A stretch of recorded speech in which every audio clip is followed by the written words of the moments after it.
Join us every week for coaching and Q&A. You'll learn how to get more listings signed and sold following the simple and fun easy listing method. Plus, find hidden gem tips and get motivated as you surround yourself with like-minded peers in this weekly mastermind. Let's jump in.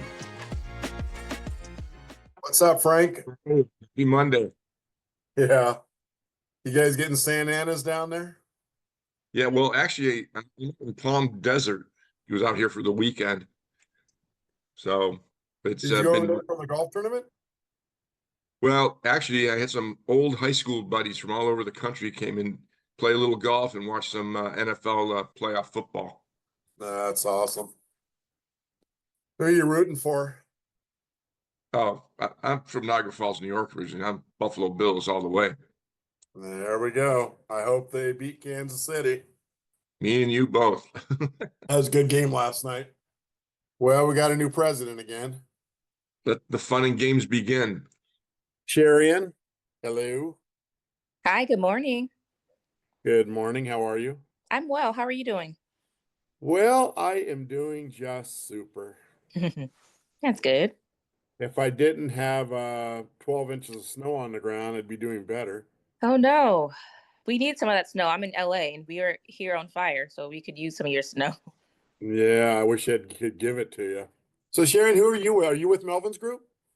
I'm not, no, I'm with eXp Realty based out of LA. I got connected to this through Deanna Hooker.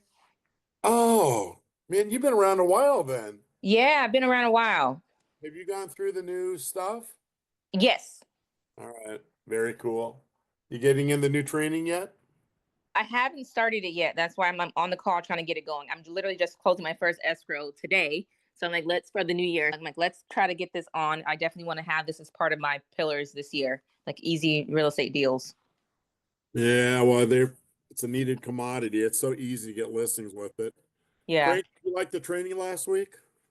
Yes, yes. And I'm working on the homework for next Thursday. Did it make sense? Yeah.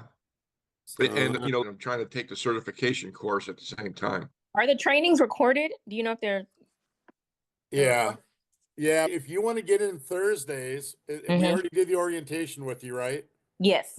So I can send you the recording of last week's and you can catch up with us this Thursday. We actually are going to put listing presentations together and other stuff this week.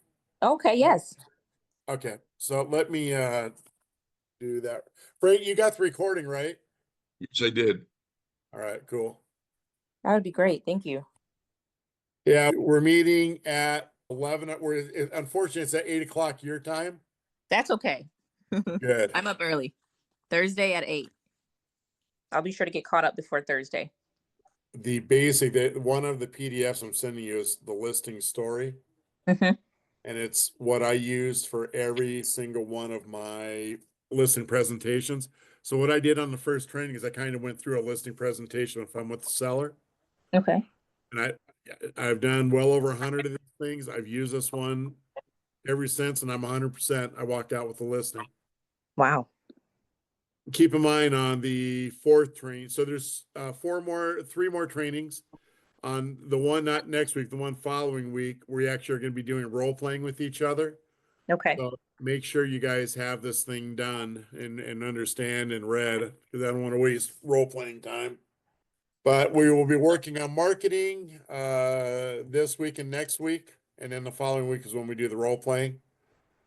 And the people that are sending the marketing stuff out and doing the mail merge program that we have are getting listings immediately. I'm excited. Okay. So, And then what do I learn more about the mail merge program you guys have? we're going to do it all together. Okay. Yes, I'm here. Thank you. You got it. And then let me see here. So there's that Zoom link, and it's Thursday morning. I'll put it down here, Zoom. And I'm just going to put it's 8 a.m. Pacific. Okay. And then let me know that you got that when Okay. I send it to you. Perfect. I appreciate you. Thank you. Oh, my pleasure. All right. That's done. So do you guys have anything specifically that you would like to talk about? Nope. So I'm open to whatever you had. I mean, you think is best for us. Again, I've been in around for a long time, but I honestly have not used your program very much. And the reason why is it's a combination of me focusing on other things and then a combination of not completely understanding how to present this in a listing presentation. So anything of that nature that I'm definitely willing to learn and kind of start incorporating. Okay, so one of those things I sent you in there is the listing presentation I use too. And Okay. I think, Frank, is that the one this week that we edit? We're doing the listing presentation. We're editing that for everybody this week, right? Let's go into Yep. the old agenda here. Maybe we can get you guys ahead of this stuff. You guys see my screen?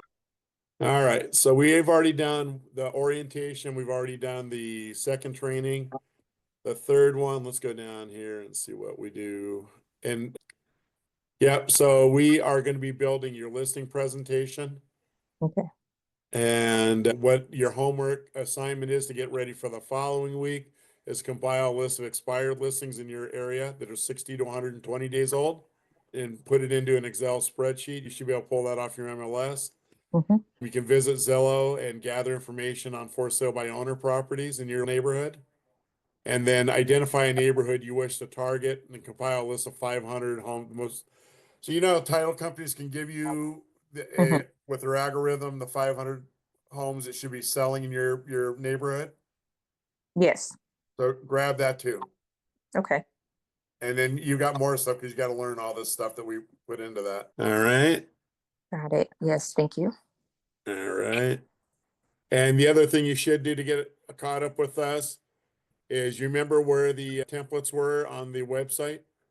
On the new website? Yeah. I don't know. All right. I've gone on only one time. All right. Well, let's go ahead and go into it. And I just got your email, Jeff. Good. Good deal, man. All right. So when you get into your dashboard, it looks like this, right? Yes.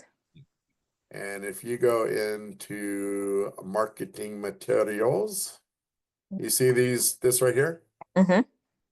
Go into that and get your letter Tim.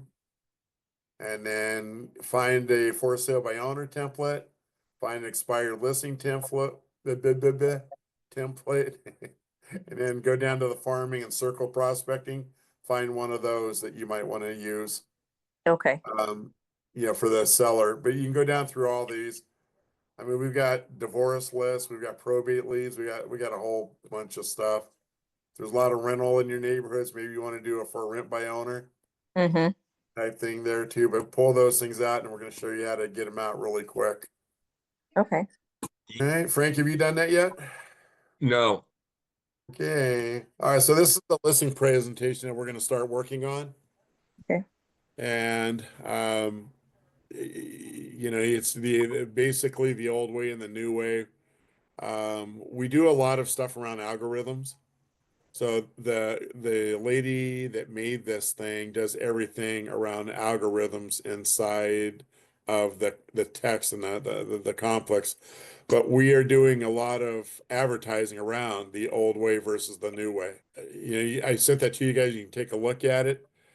Sellers always like these case studies, and I have no idea why, but they do, and so we have plenty of them on there. And then here's just the listing process, just 4-step.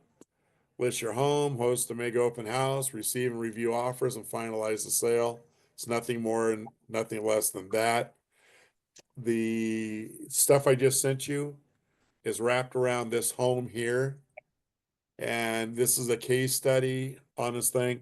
If you take a look at seller needed $400,000 sales price, and he was figuring it was going to take him 90 days to get that. And by using the easy real estate concept at the open house, had 113 buyers come through there. 11 of them got pre-qualified on site. We'll talk about what we do during open houses as well. The first offer that was made on that was $410,000. And that $410,000 does not include the buyer's premium of 6%. And remember, he was going to sign with an agent for $400,000, Mm-hmm. and he would have netted $365. Here he is not paying the commission. He's already netted $60,000 more had he done it traditional. And so anyway, you'll take a listen to that. But um, the idea is you don't have to have all this stuff printed out, but I still have it printed out if I don't have an internet connection and I can't Mhm. get this on digitally. And then here's another one. Donnie Bennett is a specialist. He doesn't work inside of a 6% buyer's. I think this was the first home he did, but he's always pushing the limit on it. I think he's gone as high as 12% on a buyer's premium. Hey, he's an animal. And when he uses his 6%, he gets the seller to pay him like $2,000 on top of it. Wow. So, and all this stuff is inside on our YouTube channel and inside the Facebook group. I encourage you guys to go in if you have questions. A lot of time Donnie will get on there and he'll come answer questions for you where you can get an idea. But he is a beast. He made on a house that I think was $200,000. I think he made $28,000 commission on. Now I've never been able to do that. Hmm. Quinn Greeley is another one. He always gets the seller to pay that 1% premium. So when he does, you guys don't ever have to stick to what we do. You can figure your way around things. We've got, you can see in this one here, he had a 5% buyer's premium, but his seller did pay the one. He double-sided this transaction. His commission was $39,050. And we're moving back into this age where, because buyers don't want to pay a buyer's agent agreement, they don't have the cash to do it. So they're starting to show up at the open houses by themselves. And when you have a transparent process like that, they don't actually need a real estate agent to make an offer for them. They can do it themselves. And we're starting to find out that back in the hot market, back in the 2000, I don't know, 2015, 16, whatever it was, where everything was getting multiple bids. When I was using this platform, it was double siding 70% of the homes. And then when COVID hit, they had to have an agent, buyer's agent, show them the home. We weren't holding open houses with this and that. So it changed, it reverted back to only 10% of listing agents double siding the home. And now we're reverting back to that 70-30. So Quinn is a master at double siding and making the most amount of money. It's pretty cool. And here, and then let's see, who is this one? Alton Smith was one of those people that was not using the platform. Last October, we started calling agents, say, hey, you bought this thing a year ago. Why aren't you using the platform? And I called 50 agents because it just didn't seem right that we only had a select few using the platform. So started calling them and I got the same exact answer from 50 of the people. Well, God, I love the concept, but I don't know how to talk to sellers about it. And, I'm the only one in Los Angeles using it, even though he wasn't. And yeah, I don't know how to talk to buyers. I don't know how to put two and two together after we get the listing. Frank, did it make a lot more sense for you with the story? Did it help compartmentalize where it makes it easier for the seller to understand what we're doing? You're not just throwing concepts at them, you're just telling them the actual thing that actually happened, and this is how it went down. Yeah. And also when you People back it up, resonate. Yep, I said people resonate with stories. Mhm. yeah. And the cool thing is we have a real working offer. And if you're on the training last week, Sharon, you would have heard one of our guys say, there's a guy named Joe Petno in Florida. Mhm. His he's got the record $309,000 above asking price. Whew. And one of the guys that joined the program, his wife was bidding on that property. She couldn't believe by making it transparent how high it went. You remember that, Frank? That Christian Yeah. Fouts? Yep. And so he ended up joining the program and listing homes and going through the training as well with all of us. But my best is 290. But it's when you run a perfect offer event, there's just nothing like it. The representation between the sellers, the buyers, the brokers, being 100% transparent is amazing. It's what the NAR called. Ultimately, even though that lawsuit was priced at this and that, it was more about the transparency and working deals under and not being truthful with the sellers is what it was about. And you know, here we have the answer for it because we're 100% transparent and we have no hidden agendas. My wife did an open house over Columbus Day. 103 buyers came in there and no objections at all from them after, because we did it, it was after the NAR lawsuit. Everybody thought that our site was built to accommodate that lawsuit. And all she kept saying, well, why is the house price so low? Well, because you're paying the commission. Oh, that makes sense. Because the cool thing about us is we can build that commission into the property, right? So we don't call it, we're financing in the property, we're building it into the cost of the property. And so our buyer's agents can actually get paid the full commission. And in that case, he had a buyer agent agreement with the seller for 0.5%. Well, because he used our platform and our addendum, he was able to get the whole 2.5%. Everybody has hopped on board. We've got attorneys calling us every week, and my clients use this, and yeah, of course they can, but either got to buy it themselves or get an enterprise seat, and it's just been amazing. Wow. So Mike Nicolai just hopped on here, and he got his first listing. Did you use the story?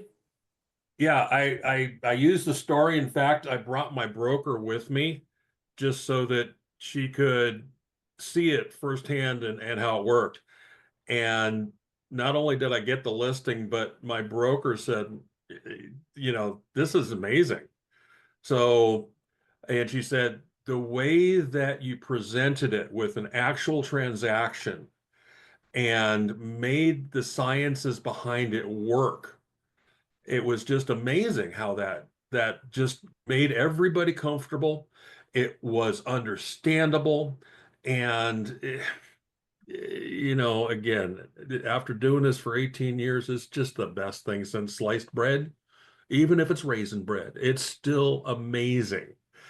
So yeah, I use the story. And look at that, he used the story. Now he's 100% on getting listings. So you know, people always think we're trying to ram stuff, or maybe that, you know, that it's a braggadocious thing. It isn't. It is an absolute working transaction that everybody understands by the time you're done. And when you understand what happened for that seller, because like I say, my goal with all this training is that get you guys to create your own stories. Because when your seller is calling you up every time he sees a bid, his head's blowing up. Stop the thing, take the thing. No, let us go. We had 113 people at your open house. Let's let it ride out. We're only talking 4 days. Let's let it ride out. And sure enough, you let it ride out and ended up able to take a vacation, get a car, use a mover, and move down to Florida and rent a home for 6 months, simply because of letting the transparency happen on the website. So, because you'll find there's market conditions, but when we have it 100% transparent and we let the buyers choose what those market prices are, we're not even ever close. And in that one story that we talked about, that was easily 30% above perceived market value.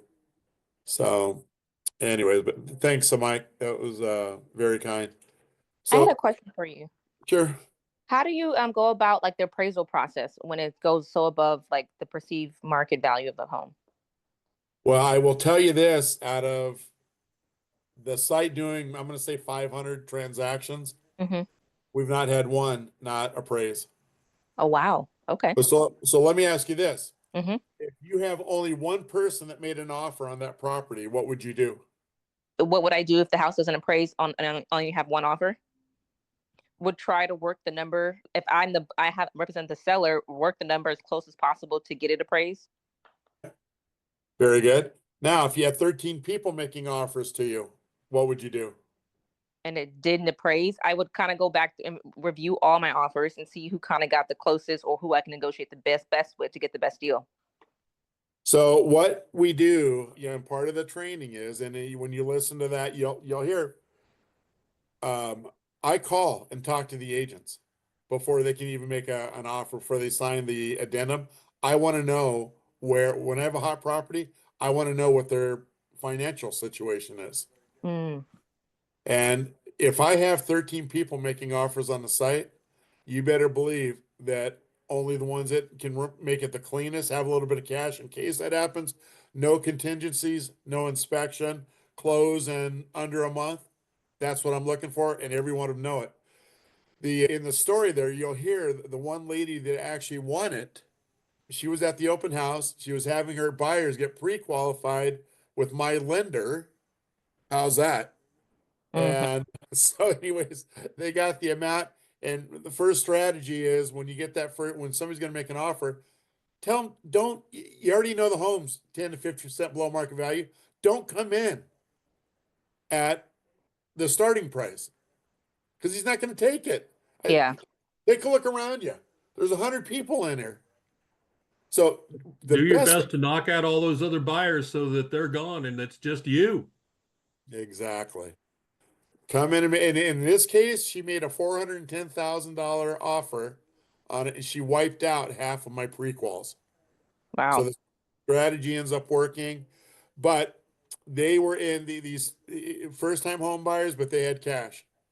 I think they inherited it from a grandmother dying or something. But when you've got 7, 8, 9 people making offers on the home, you always, the rule number one, get backup offers.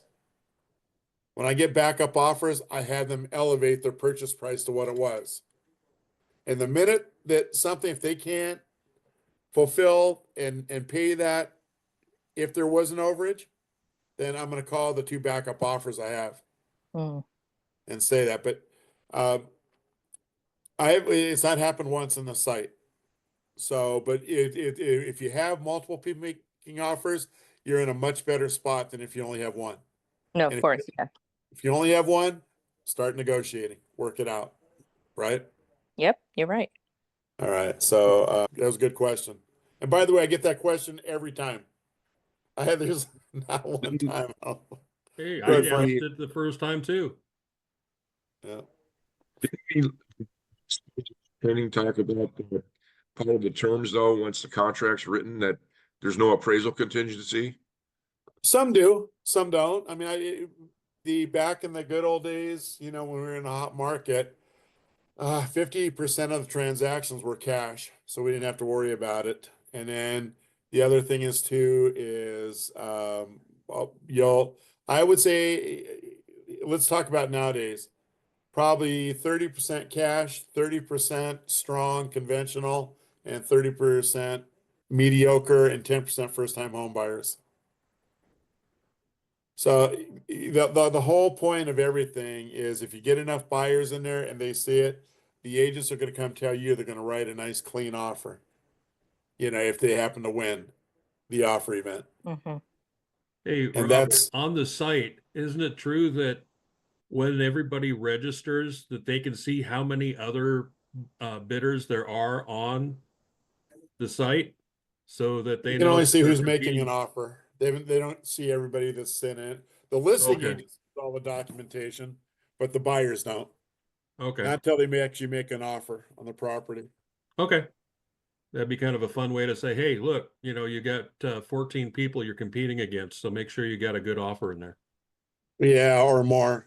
So, Even the intimidation factor, if they go to they're at the open house and there's, 70, 80, 90, 100 people there, that alone would make them know if they're interested. We can't be screwing around. We got to put our best foot forward. absolutely. Absolutely. So that was a good question. What other questions do you guys have? What would be another good topic to talk about for a couple minutes? One thing, and of course, like I still have to go through all the stuff, but when the things change with the NAR and the Department of Justice, all this stuff, I'm not quite on solid footing as far as, so my broker, understands, okay, if I'm gonna list the house, take it for no commission or 1% or 0.5%, but I'm still gonna get full paid because of the addendum. That I'm talking from ignorance because I haven't gone through that stuff yet. Well, yeah, once you get through the class, you'll understand it. Yeah, And you do. if you need help to talk to your broker, by all means, give me a call. I'm a broker as well. And Okay. it's very simple for me. And even I'll give him, if he wants to go through the training with you, I'll let him have a pass for free. He can't sell properties on unless he gets a seat license. But if he wants to just know more about it, we're more than welcome to give brokers access to all of our stuff. Yeah, but we're not the first ones that have used the concept of a buyer's premium. Do you guys know who the first concept was that started using it like 50 years ago? Thanks. Exactly. Yeah, the old days in the foreclosures, the HUD homes, you were building in, a buyer's premium to get paid. And then of course they would have to accept it to go. So we might be the only ones that are building it into the cost of the home. I don't know if that's true. But by all means, we're not the first one to do the conceptual part of it. We are the first ones that are using it on a retail type home instead of a foreclosure type home. So keep in mind too that we've done at least 500 transactions. And I mean, I'm going to say a quarter of those are from California. And I don't know if we've done any in San Diego County or not. We have to break that trend. I think you'll break it. I think you'll have no problem breaking it. It's not hard, when you guys go out and you're sitting around and, you use that one sign that I showed you last training thing that said, hey, I'll sell your home and not charge you a commission. You're just taking it to a Starbucks or taking it to a sandwich shop, just put it next to you, like you're meeting your sign guy. And I mean, I have gotten 20 or 30 listings just from that little sign sitting at Starbucks up in Seattle. In fact, Alan, our story, he was at Starbucks talking to a Keller Williams broker, and I got to overhear the whole darn thing. So it's pretty cool. Let's see. So what part of San Diego are you in San Diego, Frank? North San Diego County. But I sell all over the county. I'm going into my 40th year in the business, so. Okay. All right. Yeah, no, my wife grew up in Vista, and that's where I met her. We moved out here to Phoenix afterwards.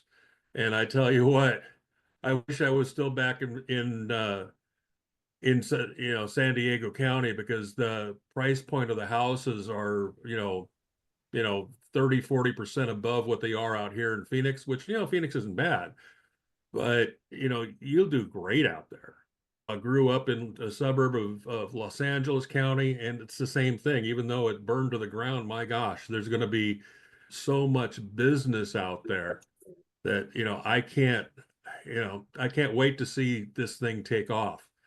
And like I'm trying to do, every real estate agent that I talk to them about the program, because the more people know about this is a paradigm shift. This is something that people don't really get. And if there's more of us out there doing it, it's going to be easier for all of us. So, don't worry about competition. Share. Right, Robert? Tell everybody.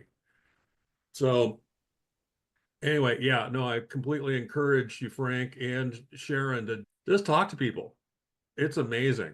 I've been here, how long have I been here? About 4 months. I finally got my first listing just because of, my own stuff going on, but I'm planning on getting 3 a month at least. And with the 30-day challenge that Robert's put out there, I wouldn't be surprised if it's going to be overwhelming me to the point where I've got to hire people to help me. Very happy about that. We're launching that in February. Wait till you see the gifts we have. Wow, cool. Thanks, Michael. I appreciate that. You bet, Sharon. No, you're in LA? Yeah, I'm in Playa Vista, so Los Angeles. You're in East Los Angeles? No, Playa Vista. No, she's on the coast. Yeah, I grew up in Temple City, just next to Arcadia. Okay, yeah. So I'm right next to like kind of the Culver City area. I don't know if you know that area at all. Yep, yep. Okay. Out there where Muscle Beach is. Yes, yes, yes. Yep, yep. Hey, No, my mom was born in Culver City. Oh, there you wow. go. Okay. There you go. Do you get the airport noise over you? Nope, not really. I think it's a little bit over to the left of me, so not so much. But it's Okay. about I mean, I'm like, I don't know, maybe 15 minutes at most from LAX, so it's pretty close. Yeah. Well, bless you guys out there for surviving whatever, heck happened out there. My sister was 5 blocks away from the fire line. Oh no. So yeah, it's just crazy stuff. Yeah. But you're going to have a lot of work out there, especially with the rebuilding and people going crazy trying to figure out what to do. So if you can make sure that people know that you don't charge anything to help them, they're going to go crazy for this program out there. It's beautiful. It's just beautiful. So anyway, Sharon, jump in both feet, learn as much as you can. When Robert's doing something, come and hang out with Robert. It's just, he rubs off on you. It's nice. I know, Robert. Okay, I'm done. Thank So, you. hey, are the fires still? Have you guys got those things out yet? They're not out. They're more contained, but they're still burning. And then just with the So if you get Santa 100-mile-an-hour winds, is it going to go crazy again? yeah, they're hoping that it doesn't spark anything up again, but that's kind of the biggest concern right now. It's just the winds. My son is in because of the fires, he's remote learning, so that's kind of a little bit tough with having a kid back home. But yeah, no, right now we're still burning, but containing it slowly but surely. Jeez. Anything happening down in San Diego, Frank? No, fortunately, we're okay. There's been a few small little fires that were immediately extinguished, but yeah, I mean, we haven't had a lot of troubles with the winds, the Santa Ana winds and that. So yeah, we're blessed and fortunate. Yeah, it's so 'Cause that's weird. It's kind of staying up that LA corridor. It's not moving down towards Orange County and San Diego. I'm always surprised. Yeah, no, a few years ago before I left San Diego, we had the Penasquita Salivenheim fires. That was enough. We're just, that's a 10-year fire. We'd be done. thing about having this platform in our toolbox. It really sets us apart from our competition.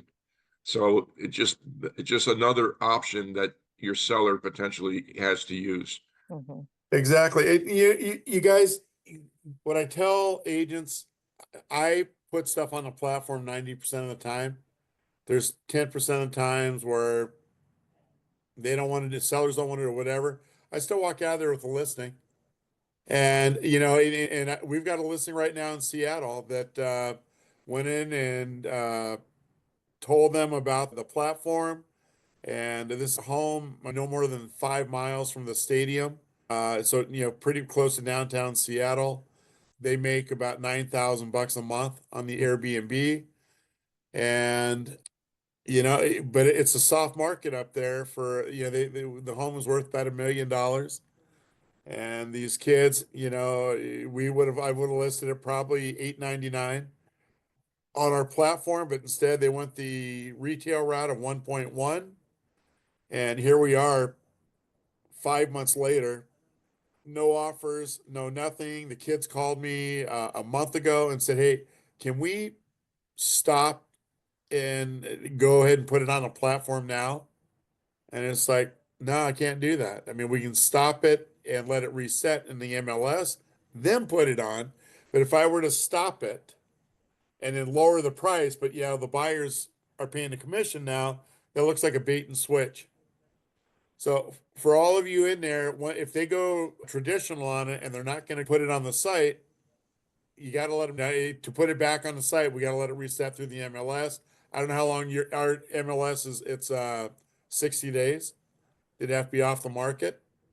But the kids got some bad information from their father, who's a real estate expert, but what he does for a living is make furniture. Don't we always love that? I'm a real estate expert. Oh, really? What brokerage you with? Oh, no, I make furniture. Oh, Yeah, okay. the experts come out of the woodwork, Yeah. so to speak. Yeah, especially nowadays with the onslaught of the internet, and they feel like they can get enough information. And we've had so many brokers too that don't do their jobs. They'll list a home just to list it, sell it, first offer that comes in, they'll take it. And one of the things that this platform does is it represents your seller better than anything out there. And it represents the buyers better than anything out there. But when you can do that and proudly say that we're taking care of the industry and our fiduciary responsibilities, it makes life a lot easier. And the cool thing is, you guys, that pre-NAR, we used to get some objections about the buyer's premium. Post-NAR, not one stinking thing. In fact, everybody loves it. I mean, I used to get like top agents saying, my buyer's not paying the commission. It's like, really, why not? And I said, well, I'm just not going to do it. So I always turn it around and say, well, I got a question for you. So my seller has a home and I've got it listed. If I get no offers on that home, how much did I make? Well, you didn't make anything. So if we get an accepted offer, do I get a commission? Well, yeah. So I said, then, okay, so how do we really get paid our commissions? So there's always that. And then the other, kind of going through this just in case you ever get these objections. But like I said, we've done 4 more homes on it, not gotten any objections since the NAR settlement. The other thing is the first thing that would always come out of my mouth, you realize the property's 10% less than market value, right? And if they say, no, I don't realize that, then we got a problem. And if you're not getting a lot of hits, you don't have a lot of people looking at the home, then you don't have it priced right. But for my properties, I always have them priced right. And yeah, I agree with that. Oh, well, the seller took that in consideration by using this platform. And here's the beauty of it. Your buyer gets to stop making offers on it when they want to. They're going to see every offer every time that they're outbid. They're going to get a notice. They can come back in and they can make offer, or they can say, you know what, I can't do anymore. But the beauty of it is your buyers make that decision. It's not you guessing. It's not you having to talk. I used to ask a question in the old days. On a traditional multiple offer situation, at the close of the transaction, who won? Michael, who won? The seller. Okay, you seller. And then Sherian, who won? The buyer. Okay, Shondell, who won? Frank, who won? The agent. The buyer. The buyer. So in reality, the buyer is the one that would have won, but let's talk about it for a second. So in a multiple bid situation or multiple offer situation in the home, do we ever disclose to the other brokers what the highest and best offer is? Because the first thing that happens is we tell the brokers, hey, submit your highest and best. And they go ahead and submit their highest and best. Most agents just kill it right there. If I've got 10 people making offers, I'm going to go to the top 3 and I'm going to ask them the same thing. I'm not going to tell them what the offers are, but give me your highest and best. And, you know, the first thing is I got to go through all those offers with the seller. Then we got to start playing the dumb game. So considering we're not giving information to the real estate, is that a fair practice? So for those of you who said a seller wins. So if I have a $500,000 offer that my seller accepted and I had 9 other people making offers, is it fair to say if one of those buyers knew that the offer is 500, that they pay 501? You're right. Yes, a seller didn't win because he could have gotten more if somebody would have known that they could have said, hey, what about an extra $1,000? Yep. And then, you know, then the same thing goes. We still have 9 buyers and there's chances somebody will pay 502. And what we have found out with the transparency is it'll run 20 to 30% higher than market value, perceived market value, just simply by the transparency. So seller didn't win. The buyers didn't win because there's still 9 buyers out there that could have bought the property. I don't know how many of you have had when you've been in multiple bid situations and your buyer calls you, they take a look, they keep watching for it to close on Zillow or Redfin or wherever they get their information from. And then finally it closes, they come back and say, I would have paid that had I known. And it happens all the time. And what's even more unfair about it for the buyer agents, because how many offers and how many homes can you be making offers on it before you and don't get the buyers a home before they say, you know what, I'm going to go find a real estate agent that can get me that home, simply because we have an unfair way of doing business. That's exactly why the site was created, is to level the playing field, let the consumers decide what the market value is. The sellers win, the buyers win because they can stop making offers whenever they want. The buyer's agents win. It's not them anymore having to guess and advise their buyers what to make. It's the buyers doing it. So it's just created a fair playing field through the whole transaction. And that's exactly why we made the site. The other thing that I want to tell you guys, so we had a guy in Vermont, Trevor Ainsworth. His wife works for the firm for the NAR tournament for the Northeast Territory. Here it is. All right. So he goes up. Anybody have to pay their $12.50 to go listen to the ridiculous NAR and tell you how to lose money?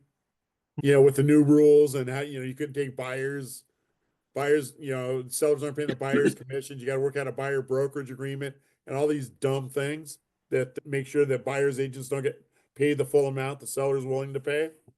So he walks up to this attorney and said, hey, I wanted to let you know I am a certified agent on Easy Real Estate platform where I can list a home and it becomes 100% transparent.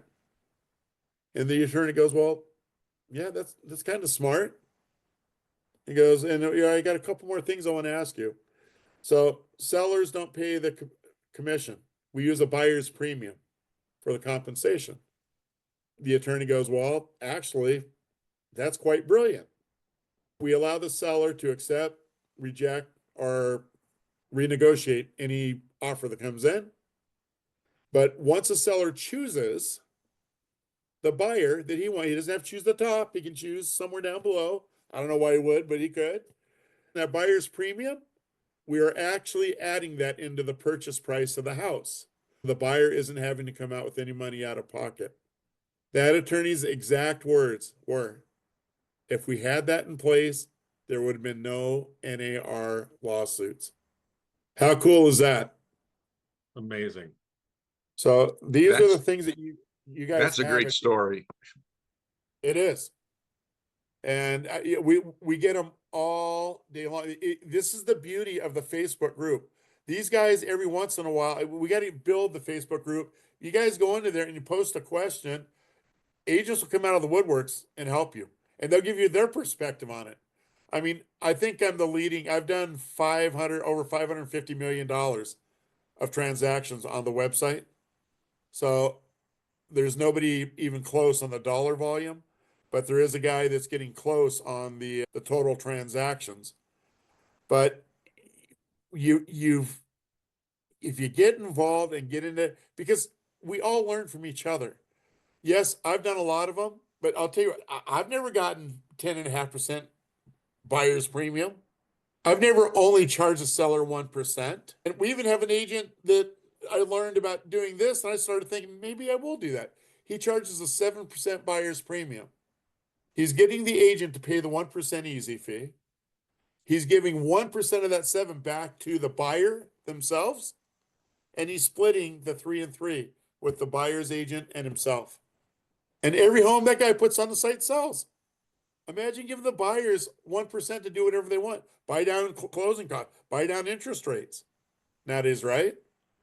So there's plenty of ways to skin the cat. When we get done with the training that you guys are doing, all of that stuff is discussed inside there. Now, being a new agent, I would stick with the 0% platform because it's an easy way to get listing presentations.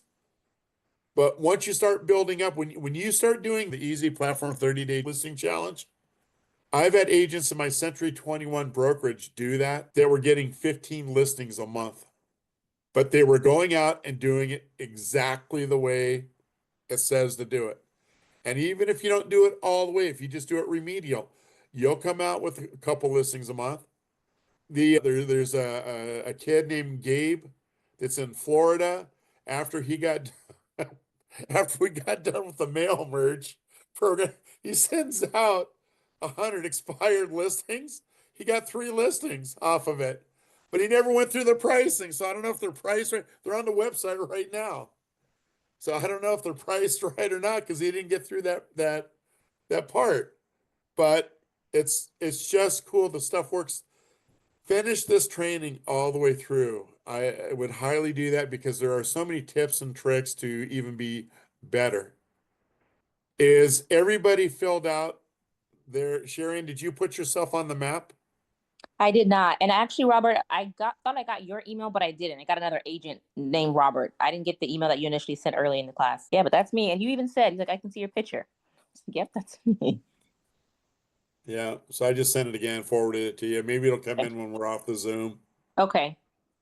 Probably in another week or two, we're going to start making phone calls to agents that want listings the old-fashioned way. Where I've got a telemarketer that is making appointments, not leads you have to call. I mean, you do want to call when you get the appointment, but actually making an appointment, and they're charging a 25% referral fee.